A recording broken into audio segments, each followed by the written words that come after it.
एक पिता ने अपने बेटे की बहुत अच्छी तरह से परवरिश की, उसे अच्छी तरह से पढ़ाया लिखाया और एक सफल इंसान बनाया। इसी के बल पर बेटा एक कंपनी में बड़ा अधिकारी बन गया। हजारों लोग उसके अधीन काम करने लगे। एक दिन पिता ने सोचा क्यों ना बेटे के ऑफिस में जाकर उसे मिला जाए। जब पिता उसके ऑफिस पहुंचे तो उन्होंने देखा कि बेटा एक शानदार ऑफिस में बैठा है और बहुत से लोग उसके अधीन काम कर रहे हैं। यह देखकर पिता को बहुत गर्व हुआ। पिता अपने बेटे के चैम्बर में गए और पीछे जाकर उसके कंधे पर हाथ रखकर खड़े हो गए। इसके बाद पिता ने अपने बेटे से पूछा, इस दुनिया का सबसे शक्तिशाली इंसान कौन है? बेटे ने पिता को बड़े प्यार से हंसते हुए कहा, मेरे अलावा कौन हो सकता है पिताजी।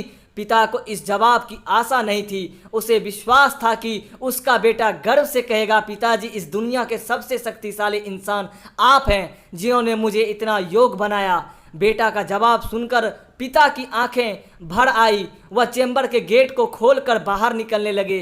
उन्होंने एक बार पीछे मुड़कर पुनः बेटे से पूछा, एक बार फिर बताओ इस दुनिया का सबसे शक्तिशाली इंसान कौन है?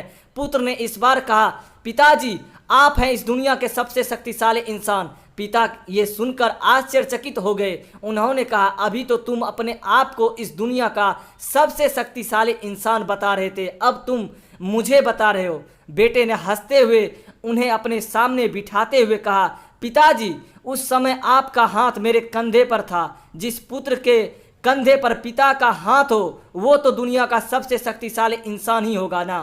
पुत्र की बात सुनकर पिता की आंखें भर आई। उन्होंने अपने पुत्र को कसकर के अपने गले लगा लिया। सच है, जिसके कंधे पर या सिर पर पिता का हाथ होता है वो इस दुनिया का सबसे शक्तिशाली इंसान होता है।